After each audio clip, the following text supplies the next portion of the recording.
Hello everyone, welcome to my channel study point. आज हम देखने वाले हैं क्लास 8 अंडरस्टैंडिंग क्वाड्रिलेटरल्स, जिसमें एक्सरसाइज 3.3 हमारा चल रहा है। तो इसमें आज हम क्वेश्चन नंबर 9 देखते हैं। देखिए क्वेश्चन नंबर 9 क्या है। In the figure both RISK and CLUE are parallelogram, find the value of X. तो यहाँ देखिए आपको ये डायग्राम दिया हुआ है। RISK ये आपका रिस्क का जो एक पोर्शन है, एंड ये वाला पोर्शन कौन सा है आपका, क्लू CLUE, एक ये वाला पोर्शन है आपके पास। अभी ये जो दो पोर्शन है उसमें यहाँ पर जो कट कर रहे हैं पॉइंट, वो क्या है आपका x है। आपको x की वैल्यू फाइंड करनी है। तो अब हम स्टार्ट करते हैं इसको। तो आपको कुछ नेम देने होंगे, जैसे ये वाला जो नेम है इसको y ले सकते हैं, है ना। ये वाला एक पॉइंट हो जाएगा y, और अगर हमें दूसरा भी कोई पॉइंट लेना होगा तो हम आगे ले लेंगे इसमें ना। तो अब सॉल्व करते हैं। देखिए सबसे पहले तो देखो ये जो आपका k बन रहा है यहाँ पर, ये कौन सा होता है, अपोजिट एंगल होता है ना, ये k है। तो ये वाला भी आपका सेम बनना चाहिए। तो देखो इसमें भी आप ये वाला जो है हम लिख लेते हैं। ये कौन सा बन रहा है आपका RIS जो है आपका, लेकिन ये RIS जो है आपका ये इस टाइप से बनेगा, है ना। तो देखो लेते हैं एंगल RIS इक्वल होगा एंगल KK। तो क्या हो जाएगा, अब यहाँ पर अगर हम एक पॉइंट M ले लेते हैं, ये हम M ले लेते हैं, है ना, ये हो जाएगा आपका M। तो ये पूरा जो है वो आपका है 120 डिग्री का। लेकिन ये जो एंगल बन रहा है, तो ये तो आपको पता है ना कि ये स्ट्रेट एंगल होता है। स्ट्रेट एंगल क्या होता है, 180 डिग्री वाला होता है जो। तो हम क्या लिखेंगे इसमें 120 डिग्री प्लस में आप क्या लिखोगे, एंगल M इक्वल्स टू हो जाएगा आपका 180 डिग्री। तो एंगल M क्या हो जाएगा, 180 में से आप 120 को माइनस कर दोगे तो आपके पास एंगल M क्या आ जाएगा, 60 डिग्री। तो आपका जो एंगल M हो गया वो हो गया 60 डिग्री। तो ये तो निकल आया। अब यहाँ पर देखो, अगर आप ये वाला देख रहे हो, ये भी तो एक एंगल, ये वाला जो बन रहा है क्लू का जो आपका पोर्शन है, इसमें आपका C एंगल हमें डिफाइन करना है। तो ये जो है आपका 70 तक पता है, करस्पॉन्डिंग एंगल हमेशा इक्वल होते हैं। तो क्या हो जाएगा, आप दे ले लो ECI ले सकते हैं हम।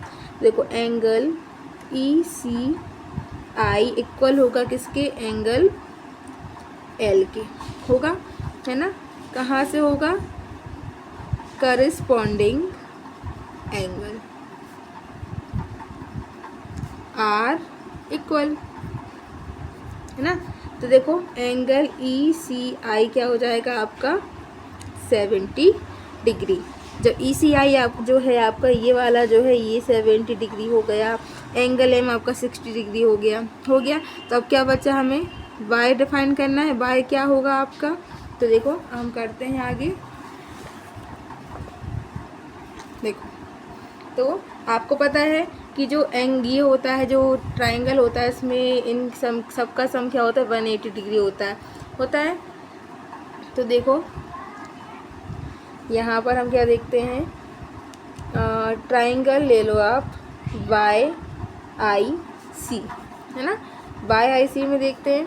तो देखो M क्या है आपका 60 डिग्री है, तो 60 डिग्री प्लस में 70 डिग्री प्लस में एंगल Y इक्वल्स टू हो जाएगा आपका 180।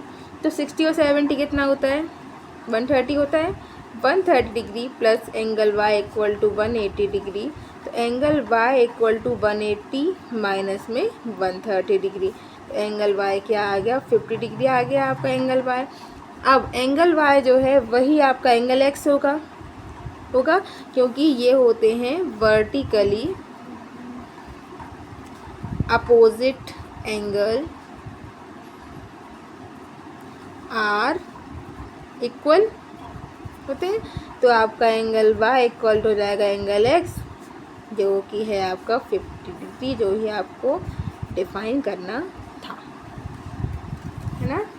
ये है आपका क्वेश्चन, आप इसका स्क्रीनशॉट भी ले सकते हैं। ओके, अब हम आते हैं 10th क्वेश्चन पर। 10th क्वेश्चन देखिए आपका क्या है। 10th क्वेश्चन दिया हुआ है, explain how this figure is trapezium which is two side being parallel. तो यहाँ पर ट्रेपेजियम बनाकर दिया है, लेकिन हमें डिफाइन करना है क्या ये ट्रेपेजियम है। ट्रेपेजियम क्या होता है, इसकी अपोजिट साइड जो होती हैं वो इक्वल होती हैं, और जो ये वाली जो साइड होती है इसका जो सम होता है 180 होता है। ये ट्रेपेजियम की प्रॉपर्टी होती है। तो हम सॉल्व करते हैं। तो देखिए, अगर ये 80 है तो ये वाला जो एंगल है वो कितना होना चाहिए। तो देखिए, ट्रेपेजियम प्रॉपर्टी आर अपोजिट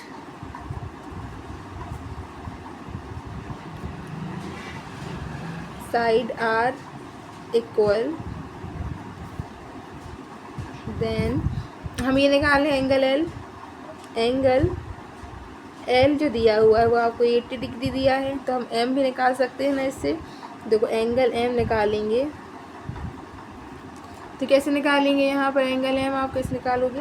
तो देखो, angle M plus angle L equal to होना चाहिए 180 के। तो एंगल एम नहीं दिया है, यहाँ पर 80 डिग्री तो दिया है आपको, इक्वल हो जाएगा 180 के। तो एंगल एम इक्वल टू 180 में से आपने 80 को माइनस किया तो क्या आ गया आपके पास, 100 डिग्री आ गया ना। तो अब ये तो हो गई हमारी कौन सी प्रॉपर्टी हो गई, ये आप याद रखो, एंगल सम प्रॉपर्टी। ठीक है, तो ये तो हो गई एंगल सम प्रॉपर्टी। अब देखो, एम आ गया आपके पास कितना, 100।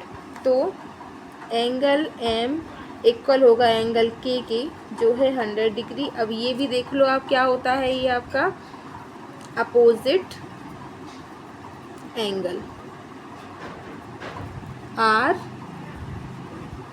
इक्वल। इसी तरह एंगल आपका एल इक्वल होगा एंगल एन के, तो जो है आपका 80 डिग्री।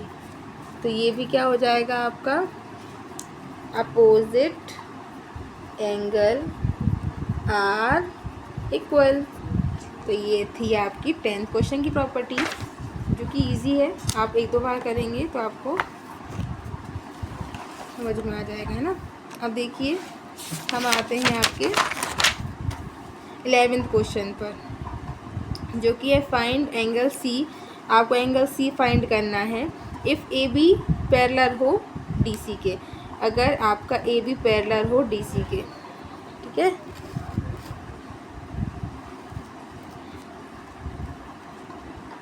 तो देखिए,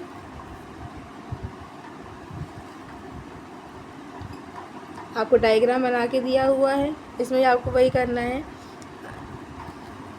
लेट ए बी पैरेलल है डी सी के, है ना।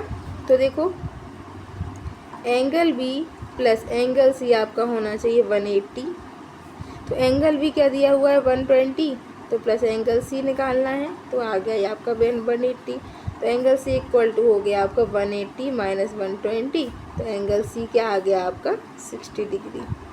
हमें एंगल सी ही फाइंड करना था, ये वाला। तो एंगल सी आपका आ गया 60 डिग्री। अच्छा, इसके अलावा आपको एक चीज़ और याद रखनी है, जो एंगल सी होगा इक्वल होगा एंगल ए के, एंड एंगल बी इक्वल होगा एंगल डी के, जो कि आपका है 120 डिग्री। तो ये चीज़ भी आपको नोट डाउन करनी है। ठीक है, एंड 12 क्वेश्चन और देखते हैं हम। Find the measure of angle P and angle L S. मतलब ये वाला एंगल आपको फाइंड करना है और आपको ये वाला एंगल भी फाइंड करना है।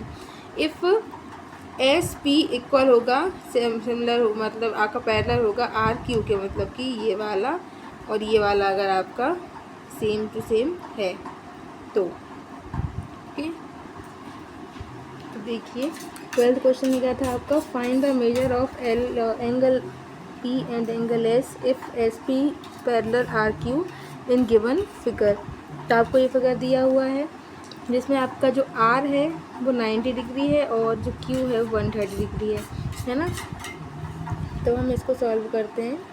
देखिए, जो आपका ये है ये 90 है और ये आपका 130 है, तो ये 130 और जो आपका P होगा ये आपका क्या होगा, सम प्रॉपर्टी, मतलब ये जो 180 या ये इन दोनों का सम जो होता है आपका 180 होना चाहिए।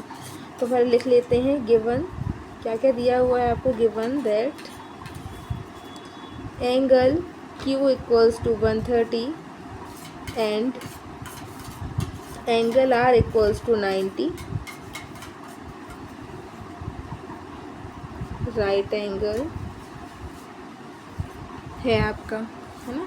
देखो तो क्या करेंगे हम, सबसे पहले angle P plus angle Q equal हो जाएगा आपका 180 के, तो angle P plus angle Q क्या है 130 है, इक्वल्स टू हो गया आपका 180, तो angle P equals to 180 minus में 130 हो जाएगा, तो एंगल P आपका क्या आ जाएगा 50 डिग्री। तो ये हो गया आपका एंगल P। एंगल Q दिया हुआ है आपको, अब आपको क्या करना है, यहाँ पर S और R देखना है। तो अगर R आपका 90 है तो S क्या होगा, तो देखो angle then angle S plus angle R equals to हो गया आपका 180, तो एंगल S हमें डिफाइन करना है, यहाँ पर ये आपका है 90 डिग्री, इक्वल हो गया 180 के, तो एंगल S इक्वल टू हो जाता है 180 माइनस में 90 डिग्री, तो एंगल S हो गया आपका 90 डिग्री। तो आपका एंगल P की वैल्यू भी आ गई और एंगल S की वैल्यू भी आपकी आ चुकी है। अब देखिए ज़रा, एंगल P और एंगल S की वैल्यू पूछी गई थी, तो ये हमने एंगल P और एंगल S की वैल्यू निकाल ली है ना। अच्छा देखो इसकी प्रॉपर्टी, इसमें जो क्या होता है पैरेललोग्राम होता है, तो इनके चारों जो एंगल होते हैं उनका सम क्या होता है 360 होता है, तो ये भी हम लिख लेते हैं। तो क्या है, सम प्रॉपर्टी लगाते हैं हम इसकी, तो क्या होगी सम प्रॉपर्टी, देखो angle P plus angle Q plus angle R plus angle S equal होना चाहिए 360 के, तो देख लेते हैं। एंगल P कितना आया 50, एंगल Q कितना है आपका 130, ठीक है, एंगल R कितना है आपका 90 और एंगल S कितना आया 90 इक्वल्स टू 360। तो एंगल P 50 है, एक देखिए 50 रहने दीजिए यहाँ, यहाँ 130 भी रहने दीजिए, प्लस ये कितना हो गया 180, तो क्या 50 और 130 180 हो रहा है आपका, तो हो रहा है देखो 180 प्लस में 180, तो आ गया ना आपका 360। तो ये प्रॉपर्टी जो थी आपकी, है ना, हो गई ना पैरेललोग्राम की प्रॉपर्टी आपकी। तो ये था हमारा 3.3 जो हमने कंप्लीट किया है, और नेक्स्ट क्लास में हम 3.4 देखेंगे। तो अगर आपको वीडियो पसंद आया हो तो लाइक करें, सब्सक्राइब करें, शेयर करें, और कोई भी डाउट हो तो आप कमेंट कर सकते हैं। Thank you for watching.